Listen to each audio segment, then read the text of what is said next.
Hey guys, it is me again. Today is Monday, January 23rd. Of course, makes it day 23 on our Daily Bread project. As always, guys, I thank you all for being here. And I know I always jinx myself by saying this, but I am going to try to make this as quick as I can. It may be 20 minutes, but I'm going to try to do it as quick as I can. So, like I said, I thank everybody for being here. I hope you all are doing all right. I really do. Guys, as always, just pray for me. I'll be honest about it. I don't know. I think a lot of us struggle with this. I'm a little bit, and I know you probably can't tell that, especially by looking at my room, from what you guys can see in my room. I don't know. I don't have that. I don't have it when it comes to houses and I guess rooms and everything having to be in a place. But what I'm trying to say is, guys, I struggle with trying to make everything perfect. When I do jobs at work, no matter what it is. And I guess that's what's kind of stroking me out about this deal with painting Mom's car. Even though I know that it's not going to be perfect, and even though I know that when I get done, as long as it looks better, that's all I care about. As long as it's all one color, basically, But still, I kind of stroke out on stuff. Uh, so that's one reason I have a hard time making up my mind on stuff. Because I try to think which way's better. So anyway, just I don't know. Pray for me on that. I know it may sound like a silly prayer request, but just like a while ago, guys. And Brother Darren, I do hope you get to see this video. I don't know if you seen my one last night. I know you didn't comment on it. You normally do. And then when you made your video today, you didn't say anything about the questions that I asked you. And I know you're normally good about answering those, so I was thinking you may not have seen it. But what I was getting at is Andrea had emailed me. As you guys know, I've been emailing back and forth with Darren's wife. I got the paint coming for the car. Anyway, because I got a bare spot that's going to be down to the middle, which I think it's only a couple inches. I need to etch prime it and then use regular primer on it before I seal it.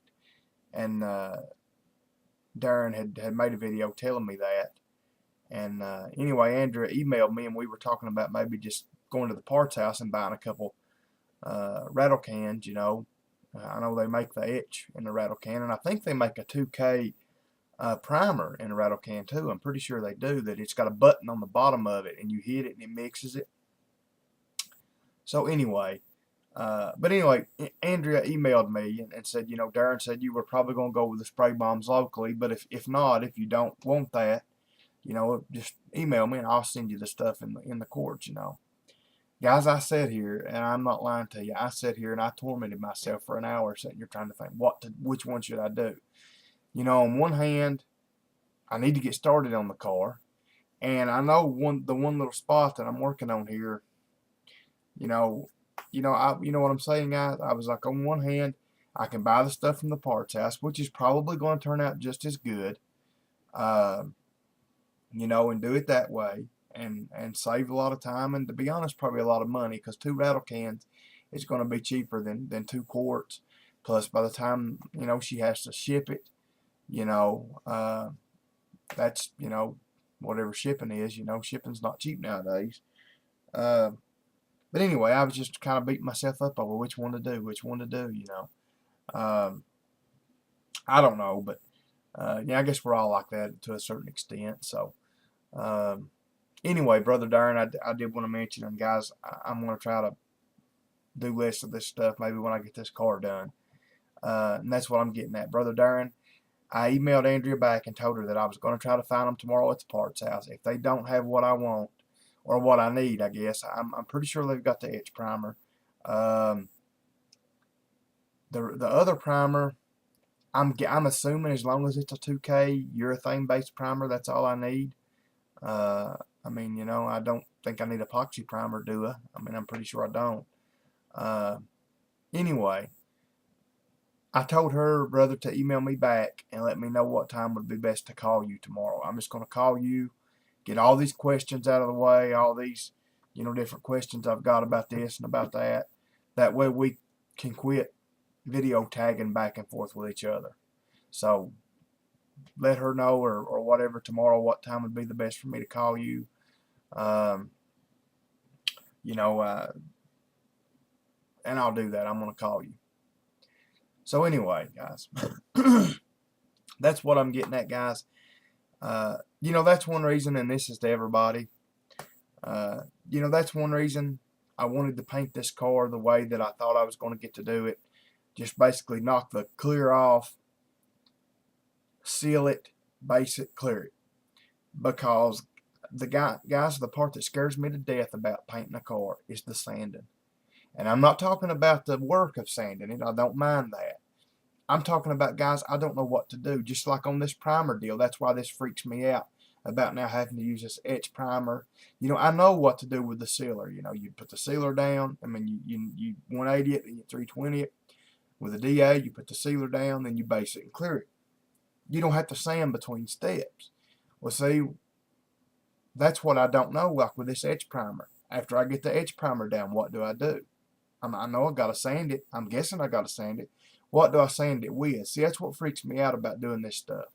And that's even these, like this Matrix book, it tells you what you have to sand it, what you have to do before you put the material down.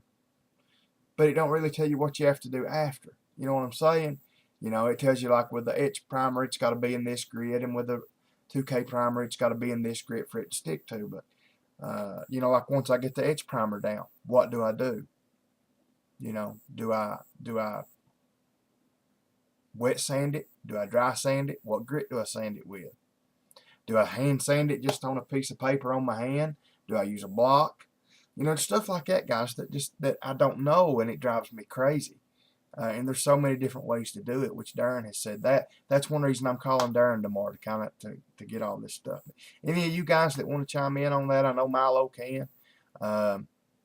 You know, like I said, I got to edge prime it, then 2K prime it.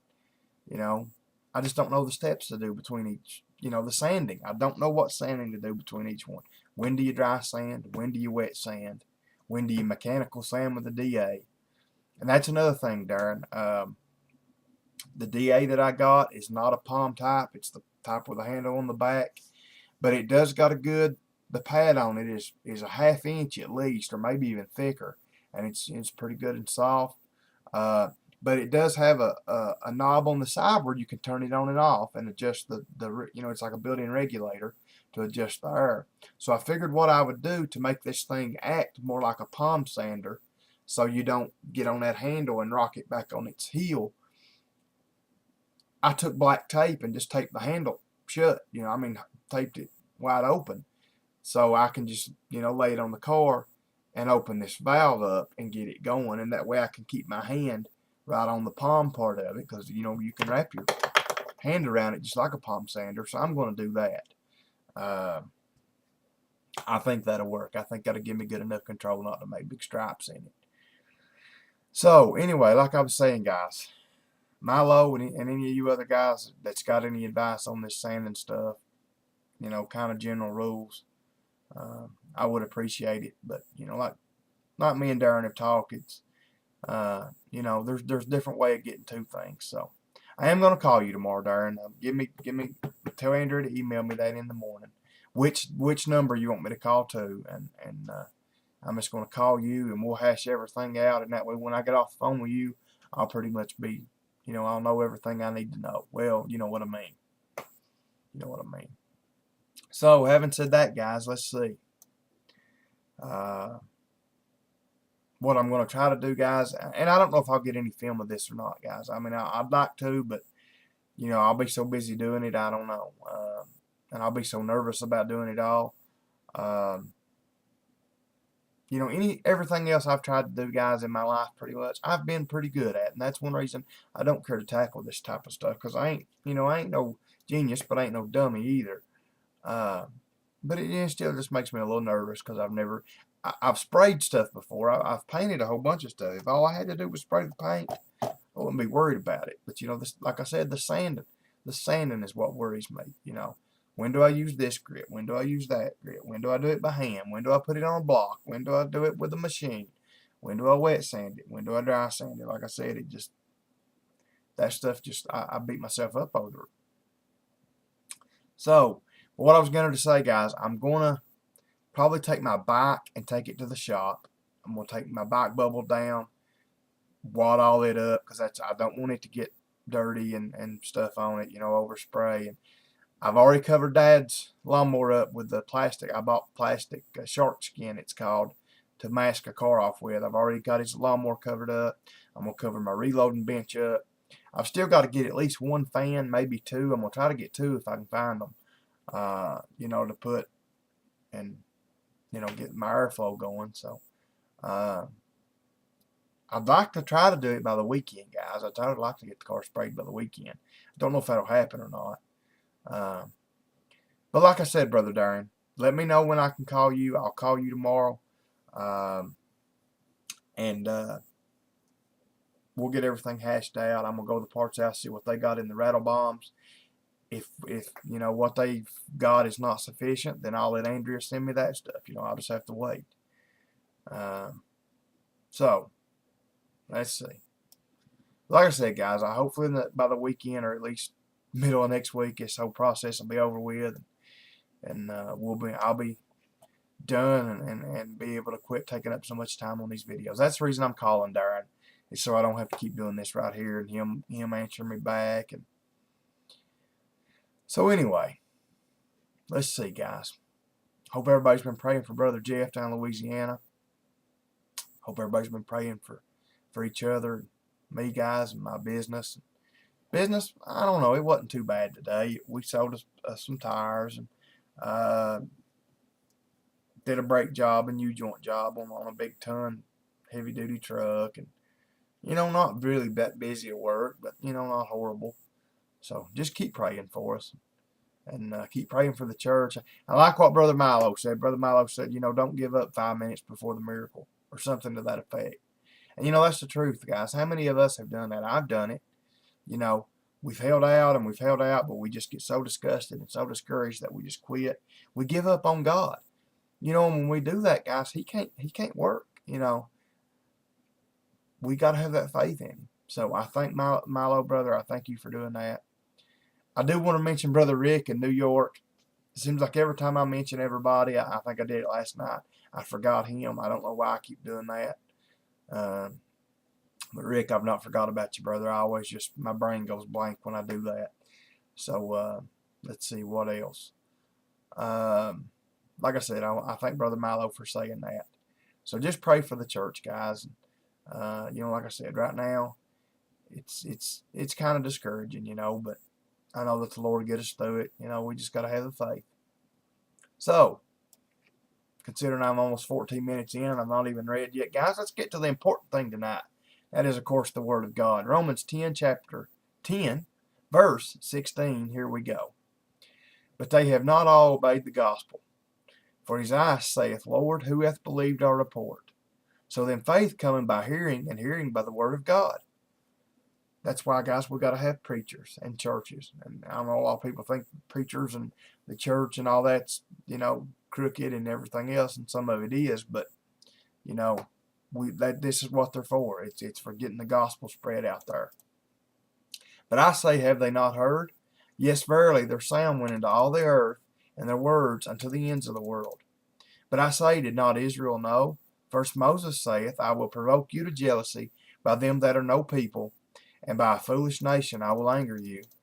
But Isaiah is very bold, and saith, I was found of them that sought me not, I was made manifest unto them that asked not after me.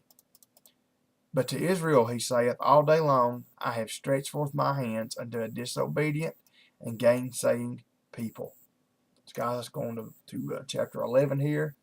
I say then, hath God cast away his people? God forbid. For I also am an Israelite of the seed of Abraham, of the tribe of Benjamin. What Paul's talking about here, guys, he says God keeps reaching his hands out to the nation of Israel, and he has, guys, throughout the history of the world, and he still does. He's saying, even though they're disobedient, they won't listen to me. Now that Jesus has died for them, they don't believe in him, but he keeps reaching his hands out. And guys, that goes for us too. He keeps reaching his hands out for us. And I tell you, it saddens me that our world and our country is in the shape that it's in, that most of the people that don't believe in God, they say they do, some say they do, but the ones that do really don't. They don't live the life. You know, we've got evolution and all, and Big Bang and all that taught in our schools when we know it's a lie. At least the ones of us with sense do. You know, our government has got to where it worships the creation more than the creator. That's why we've got the EPA destroying the whole world, destroying the United States. You know, and when we've got all the tree huggers and that kind of them people, you know, and that, you know, like I said, they're so disobedient. They worship the creation. They worship dogs and cats and animals, and I ain't got nothing against animals, but we can't put them over people. We can't destroy people to save animals, or destroy people to save stuff. You know, people come first. We're made in the images of God, not animals. You know, and even though we see so much of that today, guys, God is still reaching his hands out for us. He's still reaching out and saying, come to me. You know, come to me. You know, so, you know, the Lord does this. We can see here that Paul says, you know, I am one of these Israelites that God has reached his hand out for. Verse 2, God hath not cast away his people which he foreknew. Wot ye not what the scripture saith of Elias, how he maketh intercession to God against Israel, saying, Lord, they have killed thy prophets, and digged down thine altars, and I am left alone, and they seek my life. He's saying, Lord, they've killed all the prophets, they've torn down the altars, and he said, now they're after me. I'm alone, and they're after me. You know. But what saith the answer of God unto him? Verse 4, I have reserved to myself 7,000 men who have not bowed to the knee of the image of Baal. So we can see that God, you know, God was saying here, there is, you know, I've got enough men here. There are 7,000 men who have not bowed to the image of Baal. You know, as we can look back in the Old Testament and read of these things. Same way with today, guys. Even though most of the country and everything is bad and in bad shape and don't believe in the Lord, there's still some of us out there enough, I hope, of us righteous people to where the Lord is not going to, you know, he's not going to put his vengeance upon us. You know, I pray that. You know, I pray that. I do. Now, he's eventually going to judge the whole world, and when he does, I feel sorry for the people that don't worship him and don't bow down to him. That's why we got to convert as many as we can, spread the gospel, plant that seed, guys. That's why we got to keep doing it. So anyway, guys, that's where we're going to stop tonight. We'll start tomorrow in Romans 11, verse 5. Like always, I thank you all for being here. I love you guys, all of you all. Like I said, guys, I may try to get you a little video. I'd like to start sanding on Mom's car tomorrow. I'm going to try to get the bike and everything out of here, and get the floor swept, and get my reloading bench covered up, and you know, if the spray bombs that I can get at the parts house, like I say, when I talk to Darren tomorrow, if they'll be all right, you know, that way I can go ahead and start if the paint comes in, which is supposed to be here tomorrow. So I'm going to make a video showing that anyway. But Brother Darren, I'm going to try to get you a package sent out tomorrow. Send you just a little token of my appreciation. When you get it, you can do a video showing it, you know, if you want. If you don't want to, that's fine. I'm just going to let you know that if you do want to show it, I won't be embarrassed about it. Even though I probably should. But anyway, I love you guys. Thanks all of you. Thank you, Darren. Thank you, Andrea, if you see this. Thank all you guys for being here. I love you all. Good Lord willing, I'll be here tomorrow night. Until I see you guys again. Good night, and God bless.